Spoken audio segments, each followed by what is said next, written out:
자, 신약이 27권이죠. 신약이 27권. 이 신약이 27권인 것이 레위기서 27장 속에 다 들어있다고 제가 지난번에 얘기했어요. 구약의 레위기서. 레위기가 몇 장이라고 그랬죠? 27장. 27장 속에 들어있어요, 이게. 아주 정말 대단한 겁니다, 이게. 하나님께서 이런 섭리를 베푸셨다는 게 아주 대단한 의미가 있습니다.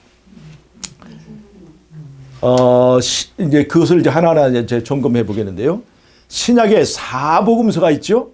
신약에 사복음서. 신약에는 사복음서가 있습니다. 사복음서. 복음서가 있어요. 레위기에는 4대 제사가 있습니다. 4대 제사. 사복음서는 어떤 것입니까? 요한복음, 마태복음, 마가복음, 그 다음에 누가복음, 이렇게 사복음서가 있죠. 레위기서에서 4대 제사는 뭡니까? 4대 제사. 4대 제사는 첫 번째 번제, 그 다음에 속죄제, 그 다음에 속건제, 그 다음에 화목제가 있습니다. 화목제가 있어요. 이렇게 4대 제사가 있어요. 그 다음에 사복음서와 연결해서 또 봐야 될 중요한 이야기가 바로 사도행전입니다. 이것은 사도행전으로 연결됩니다. 사도행전으로 연결돼요.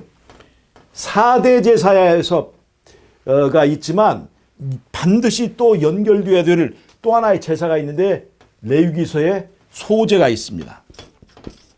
소제.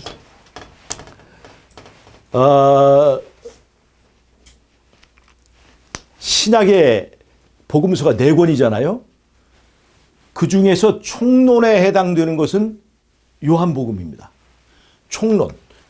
4대 복음, 4복음서에서 총론에 해당되는 것은 요한복음이에요. 요한복음 맨 위에 있습니다. 그 다음에 요한복음 밑에 공관복음 3권이 있습니다.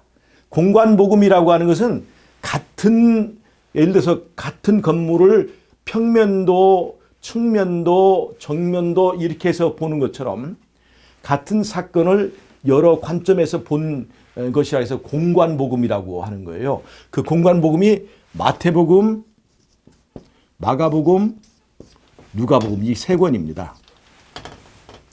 요한복음은 이 사복음서 중에서 총론적인 사상적 총론을 얘기하고 있습니다.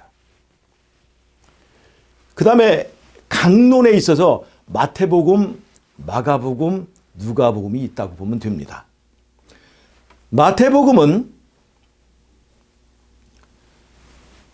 유대인들을 위해서 쓰여진 복음이에요. 유대인들은 성경을 잘 알기 때문에 마태복음에는 구약에 대한 인용글이 제일 많습니다. 예수님의 설교가 가장 많이 들어 있습니다. 유대인들은 성경을 잘 알기 때문에 구약 성경을 근거로 예수님께서 가르치시고 또 지도하신 그 내용들이 들어 있어요. 구약에 모세오경이 있는 것처럼 마태복음도 설교가 5개의 설교가 들어 있습니다.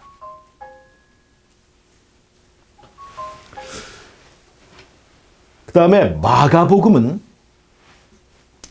로마인들을 대상으로 로마인들을 독자로 해서 썼습니다. 로마인들은 성경을 잘 알지 못하기 때문에 예수님을 성경으로 설명하지 않았습니다. 그렇게 말해봤자 알아듣지 못하니까 성경을 몰라요, 이 사람들은 잘.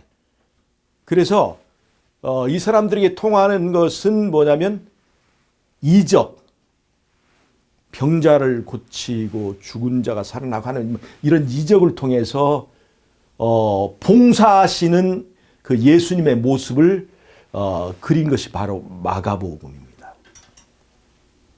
그들은 성경적으로 설명하고 그렇게 하면 못 알아듣고 그래서 봉사하시는 이 종의 모습을 잘 설명한 것이 마가복음이라고 할 수 있습니다.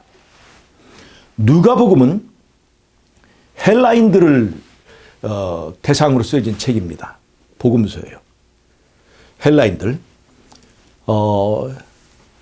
헬라인들은 굉장히 철학적이죠. 그래서 마가복음에는 그 철학적인 것들, 복잡한 철학적인 것보다 뭐를 가장 많이 쓴다면 비유를 가장 많이 썼습니다. 비유를 통해서 이 철학적 진리를 전하는 그런 방법을 썼어요. 그리고 헬라의 신들은, 이 그리스 헬라의 신들은 전부 다 인간적이고 다 이렇게 인간과 교통하고 막 이렇게 그 같이 결혼도 하고 막 이러잖아요. 그래서 이 누가복음은 예수님의 인간 되심을 강조했습니다. 그래서 이렇게 복음서마다 이 차이점이 있습니다. 이 복음서들은 비슷비슷하죠. 사복음서에는 여러분, 사복음서는 상당히 많은 부분들이 그 내용이 공통된 부분이 있습니다. 비슷비슷합니다. 그런데 자세히 보면은 어떤 이야기는 반드시 그 사복음 전체에 있는 것이 아니고 그냥 어떤 일부에만 있습니다. 예를 들자면 탕자의 비유는 모든 사복음서에 다 기록이 되어 있습니까? 어떤 성경 하나에만 되어 있을까요? 이 사복음서에서 탕자의 비유는 누가복음에만 기록이 되어 있습니다. 그러나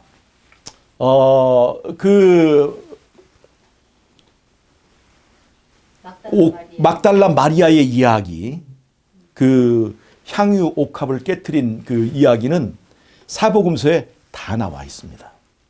그래서 대부분 공통된 부분이 많아요. 그러나 각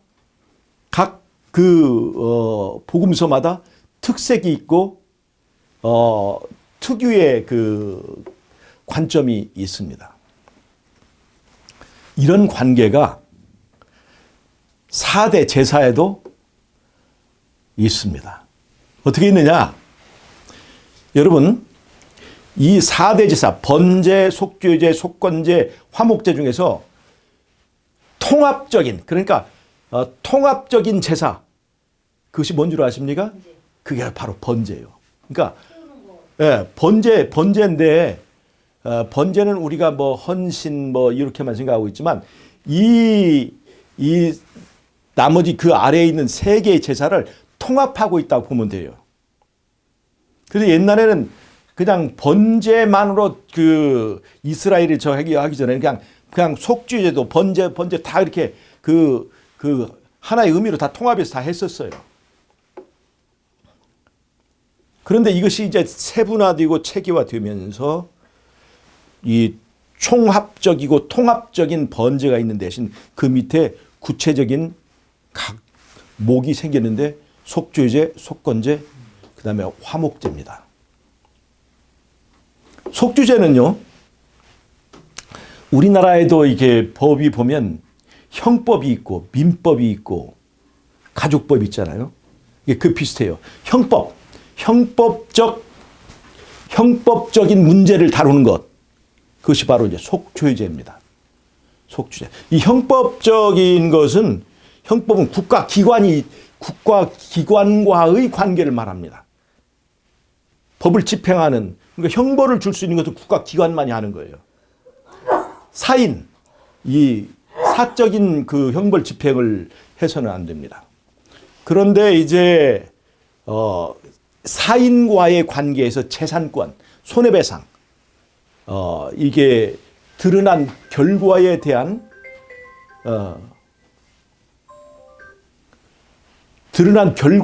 손해배상을 다루는 것은 민법입니다.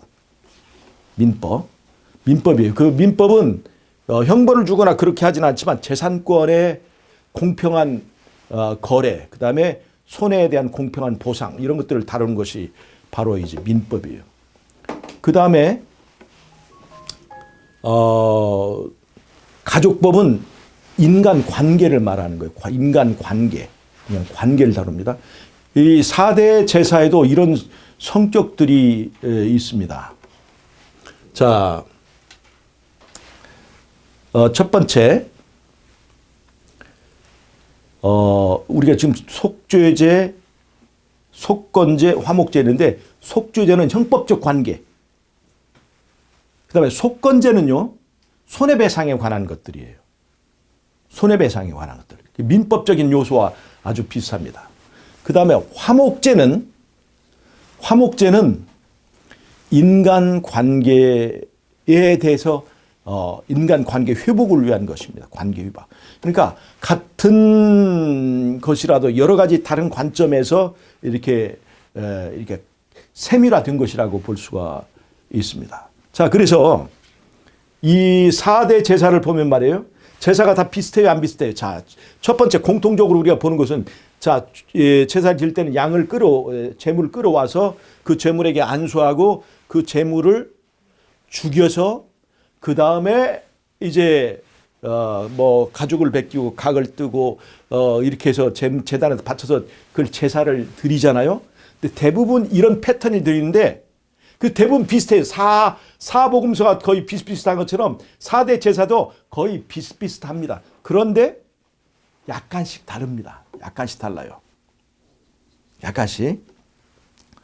이제 속건제, 속죄제, 그 다음에 화목제 이런 것들이 약간씩 달라요. 예를 들어서 어느 제사에서는 그 고기를 제사장이 먹는다든가, 또 어떤 때는 그 가죽을 제사장이 취한다든가, 어떤 때는 그 제사 드리는 고기를 제사 드리는 그 죄인이, 그 사람들이 함께 먹는다든가, 이런 일부분의 세목이 다릅니다. 아까 사복음서에서 그런 것이 있다고 그랬죠. 대부분 다 비슷비슷해요.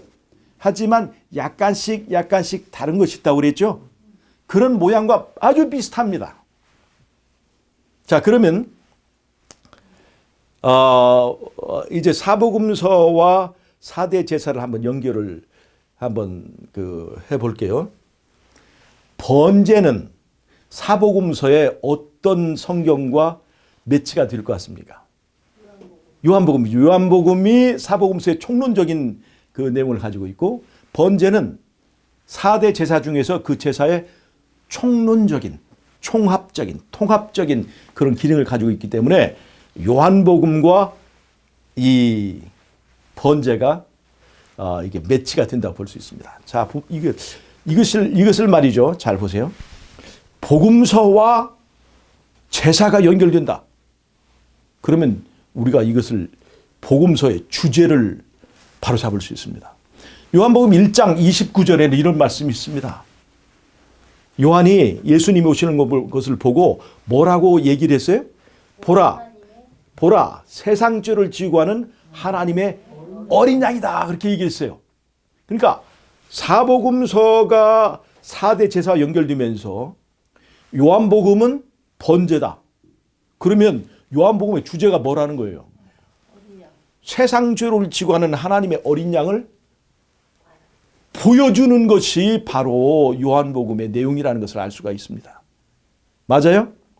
자, 번제는 제사, 양이 와서 죽고 그 제사를 통해서 우리가 사는 그 과정을 설명하는 것이 이 번제인데, 요한복음 뭐라고 얘기하고 있어요? 보라, 세상 죄를 지고 하는 어린 양, 하나님의 어린 양을 보라. 그렇게 말하고 있어요. 그러니까 내용이 일치해요, 안 해요? 딱 일치하는 걸 알 수가 있습니다. 여러분, 속죄제는 어떤 복음서하고 연결이 될 것 같습니까? 속죄제는.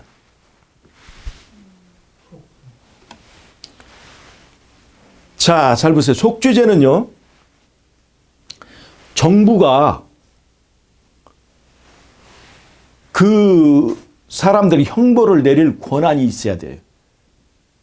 그런데 이스라엘은 하나님의 말씀이 그들의 형벌적인 관계를 지배하는 국가예요.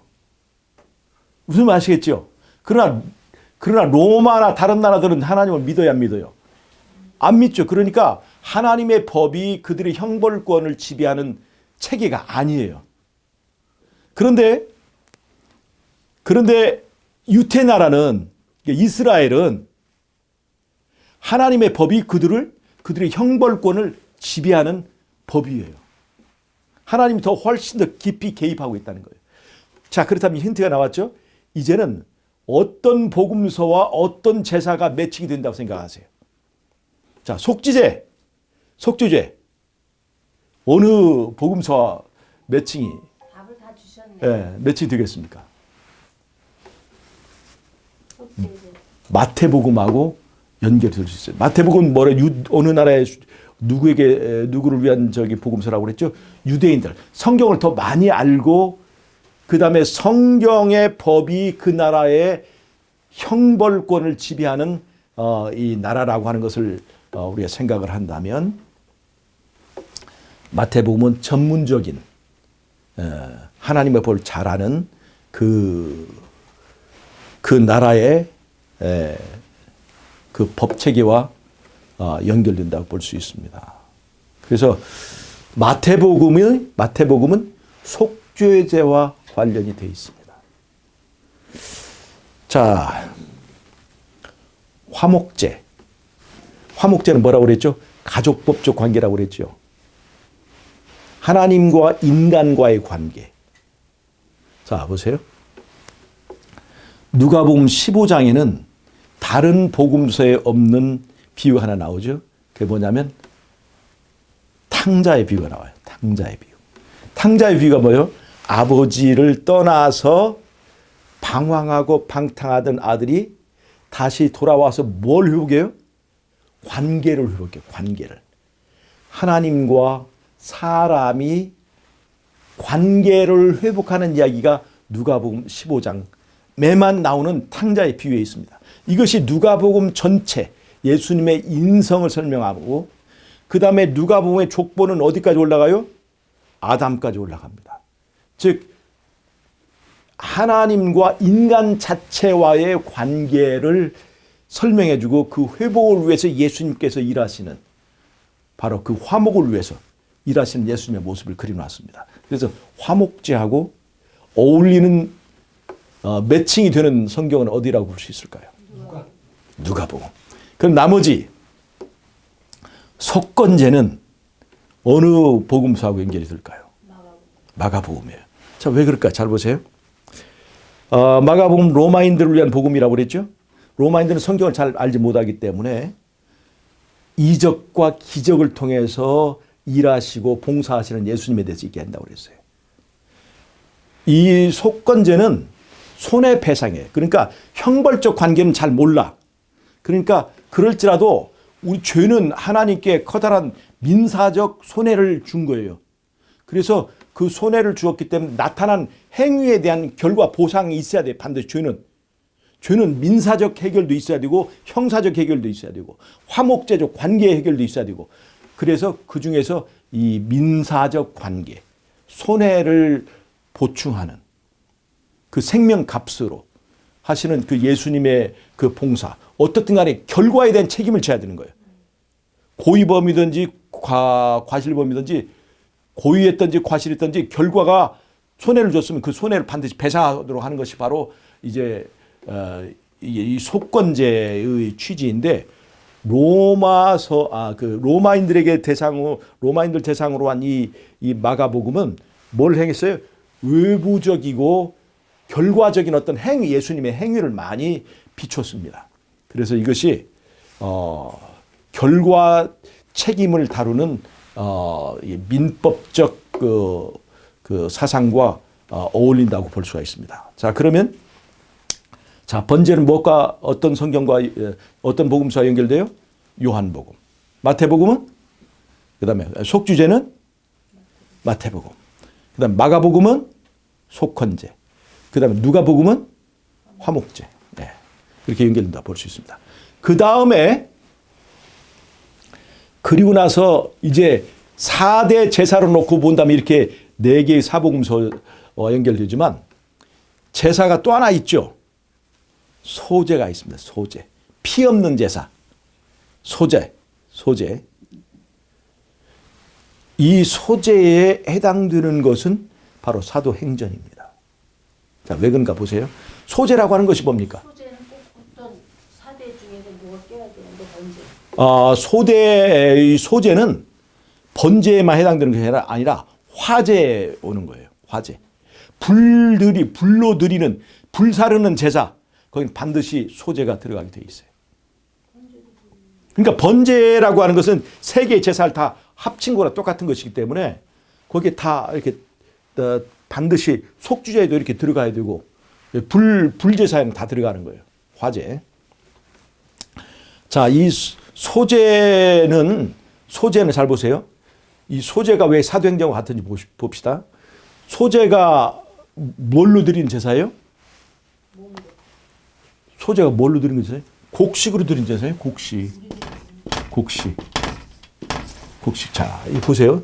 이 곡식 드리는 제사, 이게 피 없는 제사거든요. 피 없는 제사.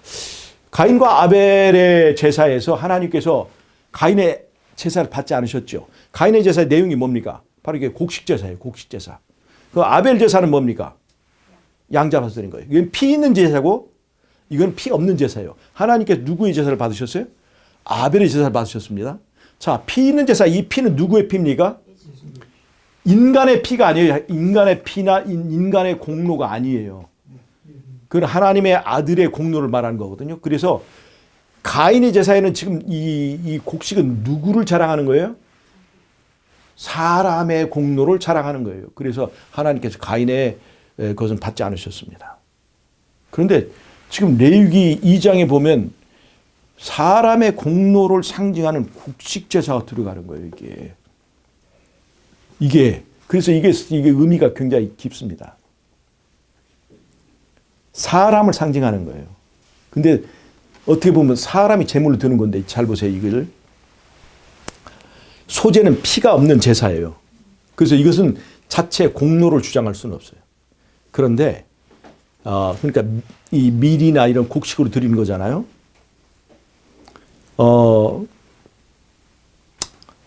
그러니까 이거는 사람의 헌신을 이렇게 말하는 건데 잘 보세요. 이 번제를 딱 보면 흠 없는 양이나 소를 가지고 제사를 드리죠. 흠이 없다고 하는 것은 무슨 말입니까? 흠이 없다는 것은 이 제물은 죽을 이유가 없다는 거예요. 흠이 없다는 것은 죽을 이유가 없는 거예요. 그러니까 죽을 이유가 없는 예수님이 우리를 위해서 죽으시는 것을 그려내기 위해서는 흠 없는 제물이 필요한 거예요. 자, 흠 없는 제물의 의미를 잘 알아야 됩니다. 예수님은 죽을 필요가 없었어요. 죽어야 될 이유가 없었습니다. 흠이 없었으니까요. 성소에서 죽어야 되는 것은 흠이 있는 것만 죽어야 되는데 흠 있는 것을 없애는 건데 흠 없는 제물이 죽는 것이 바로 이 번제나 또 이 다른 세 개의 제사 속에 들어 있습니다. 그리고 그 제물이 어떻게 됩니까? 제물이 껍질이 벗겨지고 각이 떠져서 가루가 되고 이것이 무슨 말이냐면 이 제물이 껍질 벗겨지고 각이 떠지고 그다음에 불질러서 결국 뭐가 되냐면 가루가 돼서 없어져 버리는 거예요. 이게 무슨 말이냐면 예수님이 나를 위하여 대신 죽으면서 자기를 희생하는 모습이에요. 자기를 없애버리는 거예요. 나에 대한 욕심, 내 계획, 내 모든 자존심 그런 것 싹 다 나를 위해서 다 그냥 바쳐버리는 것을 말하는 겁니다. 내 죄값 때문에 누명을 쓰고 변명하지도 않고 그냥 예수님께서 나를 위해서 가루가 되고 예수님께서 결국에는 없어져 버리는 자기가 없어져 버리는 그 것이 바로 이 번제단에서 보여주는 예수님의 그 진심이거든요. 그러니까 우리가 이런 십자가의 진심과 진실을 깨닫게 될 때 제사 드리는 사람이 감동을 받을까요? 안 받을까요? 감동을 받게 돼요. 그래서 이 제사 드린 사람이 감동을 받고 그 사랑에 감동받아가지고 나도 그 제사에 참여하고 싶다. 우리 주님 죽으실 때 나도 함께 못 박히고 싶다. 우리 주님 가루가 될 때 나도 내 자신을 바쳐서 이 자아를 다 드리고 싶다. 이 자아가 없어져요. 그리스도의 사랑에 감동되고 그것에 의해서 내 자아가 깨지는 그 모습을 담은 것이 바로 소재입니다. 소재는 뭐예요? 곡식 알갱이를 드린 게 아니에요. 곡식 알갱이를 빻는 거예요. 쪼개지는 거예요. 곡식 알갱이의 자아가 깨지는 것을 말하는 거예요. 곡식 알갱이의 자아는 어떻게 깨질까요? 바로 번제단에서 나를 위해서 죽을 이유 없는 그 예수님이 대신 죽으시고 결국에는 가루가 돼서 없어져 버리는, 하늘에 뭣도 남지 않고 전부 다 재가 되어서 없어져 버리는, 나를 사랑하는 마음으로 그분이 번제단에서 내가 다 없어질지라도 너는 살아라 하는 그 진실을 알게 될 때 이 그 감동으로 이 곡식 알갱이인 이 죄인의 자아가 깨지게 된다는 거예요. 그런데 이 밀이 말이죠, 깨지기 전에는 색깔이 어떤 색깔입니까? 하얀색입니까? 누리끼리한 색깔이죠. 근데 이 밀이 깨지면 깨질수록 더 많이 감동받고 더 많이 사랑을 깨닫고 깨지면 깨질수록 어떤 색깔이 될까요? 하얀색이 되는 거예요. 어떤 색깔을 닮아갈까요? 양의 하얀색을 닮아가는 거예요. 그 양과 같이 되는 거예요. 그러니까 이 소재의 의미는 굉장히 우리에게 큰 것입니다. 감사가 사람을 어떻게 만드는가? 자아를 깨지게 만든다는 거예요. 자아가 깨지기를 원하는데 왜 안 깨질까요? 내가 감사하지 않기 때문에 그렇습니다. 그리스도의 희생에 감동받지 못했어요. 감사하지 않아요. 감사하지 않으면 자아가 깨지지 않습니다. 근데 그 십자가의 사랑에 감격하고 감동하고 감사하는 사람은요, 자아가 깨지게 돼 있어요. 자아가 깨지면 누구를 닮아가게 된다고요? 예수님을 닮아가는 거예요. 그러니까 우리가 그리스도와 같이 될 수 있을까요, 없을까요? 있다고 말하는 것이 바로 소재예요. 거기 소금은 왜 첨부되죠? 소금은 변하지 말라고, 부패하지 말라고. 그러니까 우리가 드리는 이 믿음과 이런 신앙은 시간이 지나면서 변질이 될 수 있어요, 없어요? 시간이 지나면 음식이 쉬어요, 안 쉬어요? 그래서 거기다 뭘 넣는 거예요? 소금을 넣어라. 우리의 그 헌신과 우리의 사랑이 변하지 않도록, 쉬어서 냄새나지 않도록 우리 마음속에 은혜의 소금을 같이 넣어라 이 말이죠. 자, 이 소재와 같은 얘기를 하는 것이 뭐냐면 바로 사도행전입니다. 누가복음은 예수님의 인성에 대해서 말하고 있죠. 예수님의 인성은 뭐예요? 예수님이 인간으로서 어떻게 사는 모습을 통해서 누구에게 희망을 주는 거예요? 인간에게 희망을 주기 위해서입니다. 즉 예수님이 인간으로서 흠없는 삶을 살았어요, 안 살았어요? 살았죠. 그런데 사람들은 이렇게 얘기합니다. 예수님은 하나님의 아들이기 때문에 그렇게 살 수 있지만 우리는 죄 지을 수밖에 없지. 그래서 믿음으로 우리는 구원받는 거예요. 이렇게 말하는 것은 복음을 완전히 무너뜨리는 겁니다. 우리는 예수님 같이 될 수 있을까요, 없을까요? 있어요.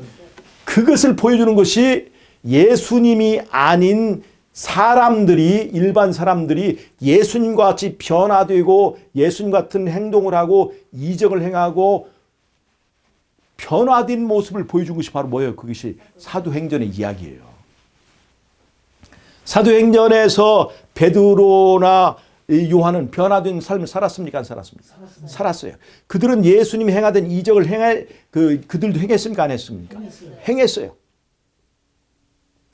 이 사도행전의 이야기는 바로 마지막 때 늦은 미 성령을 받은 사람들이 어떻게 변해서 14만 4천이 될 것인가를 보여주는 거예요. 14만 4천의 특징이 뭐예요? 그 입에 거짓이 없고 흠이 없는 사람이죠. 이 밀이 색깔로 보면 하얀색이 아니었지만 이 밀이 깨지고 깨질 때 어떻게 해서 번제단에서 보여주는 그리스도의 사랑에 감동되어서 나를 위해서 자기를 버리는 자아가 없어지는 예수님의 모습을 보고 감동받아서 감사함으로 그 감사가 나를 쪼갤 때마다 내가 점점 거기서 어떤 색깔이 나타나요? 흰 색깔이 나타나는 거예요. 깨지면 깨질수록 더 희어지는 거예요, 이게. 많이 깨질수록. 그래서 이 자가 변화될 수 있다 없다? 그 변화시키는 게 뭐예요? 제사가 사람을 변화시킨다는 거예요. 예배가 사람을 변화시킨다는 겁니다. 우리는 할 수 없어라고 변명하게 만드는 것이 아니라 나는 할 수 없지만 십자가의 능력이 나를 변화시킬 수 있다. 그래서 이 곡식이 사람을 죄인을 상징하는 이 곡식이 말이죠.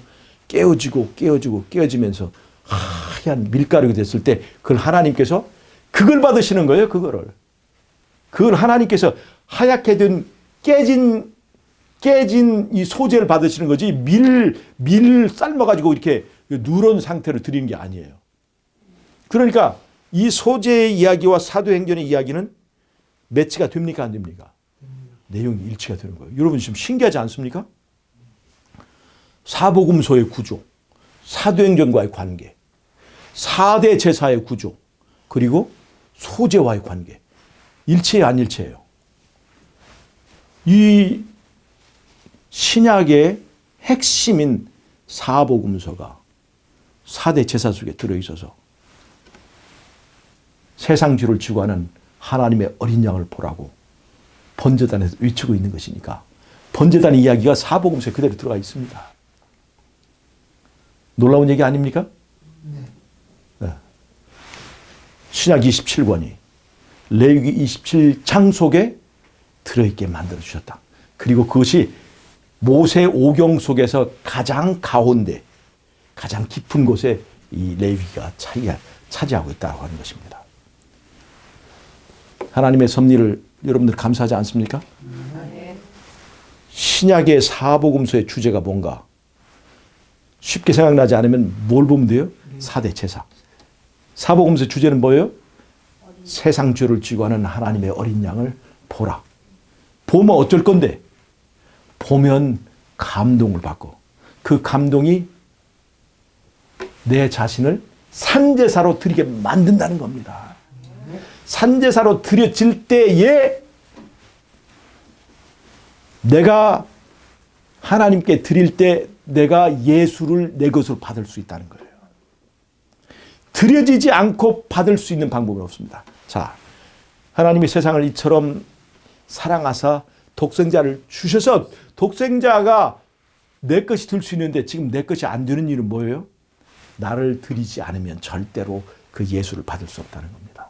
이게 역설적인 얘기예요. 역설적인. 우리는 가나안 족속과의 싸움에서 이겨야 되는데 죄와의 싸움에서 이겨야 되는데 누구의 힘이 필요해요?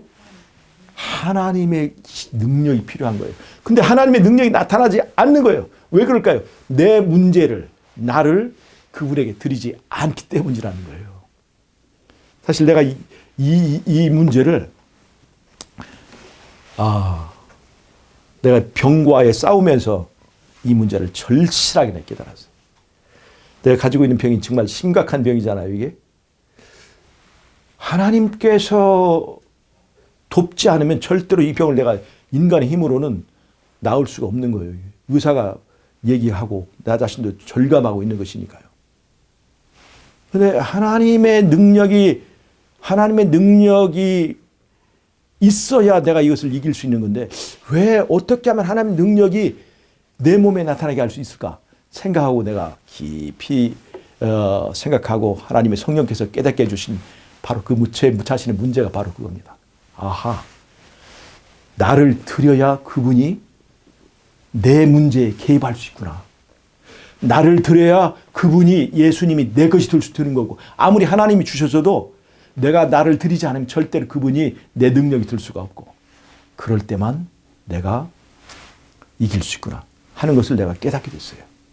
나는 여호수아서를 요즘에 공부하면서 이건 전적으로 내 개인적인 이야기로 이렇게 들려져요.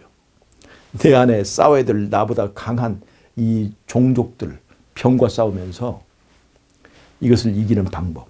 아까 오늘 할례와 유월절 얘기했잖아요. 전쟁을 앞두고 할례를 행한다는 것은 이거 나를 죽이라는 거 똑같은 거예요. 할례를 행하면 며칠 동안 꼼짝 못 합니다. 근데 적들 앞에서 그 할례를 행했다는 거예요. 왜 그래요? 이 전쟁은 어차피 이스라엘 힘으로 이길 수 없어요. 누가 개입해야 돼요? 하나님이 개입해야 돼요. 그래서 전쟁 칼을 준비하기 전에 먼저 하나님이 개입할 수 있도록 하나님 앞에 자기를 드리는 일을 했다는 거예요.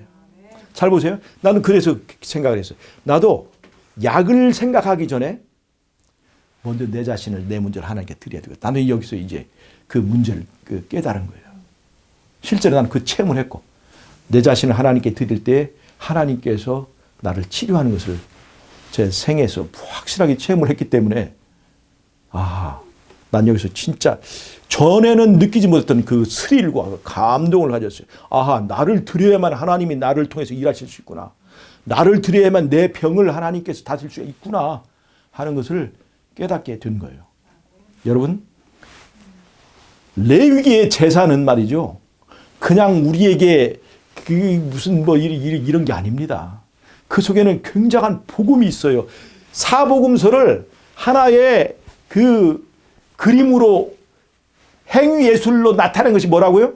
그것이 바로 레위기서의 4대 제사, 또 소제까지 포함하면 5대 제사 속에 그런 복음의 체계가 들어있다는 겁니다. 신약의 5경, 사복음서와 사도행전, 구약의 레위기서의 5대 제사, 이것을 대조해놓고 비교해놓고 보면 성경의 의미가 더 명확하게 들어온다고 하는 것입니다. 여러분, 계속해서 우리가 레위기서를 우리가 파볼 겁니다. 레위기 이 성경 중에서 제일 따분하고 정말로 잠이 오지 않을 때 사람들이 읽으면 효과 직방으로 보는 책이 바로 이 레위기서거든요. 수면제 완전히 이거 조금만 이거 무슨 말인지도 모르겠고 의미도 모르겠고 그냥 조금만 있으면 그냥 그 불면증 환자도 잠들게 만드는 것이 바로 레위기서인데, 사실 그 알고 보면 그 레위기서에 신약의 복음들이 압축되어 있다. 하나님의 놀라운 이 섭리 감사하지 않습니까? 이것은 하나님이 살아계시지 않으면 절대 이렇게 할 수 없어요. 레위기서 제사를 통해 우리에게 보여주신 하나님의 사랑 감사하고, 하나님의 사랑 때문에 내가 자아가 쪼개지고 하나의 소재가 돼서 하나님의 제단에 바쳐지는 저와 여러분이 되시기를 바라면서 오늘 말씀을 마치도록 하겠습니다. 기도하겠습니다.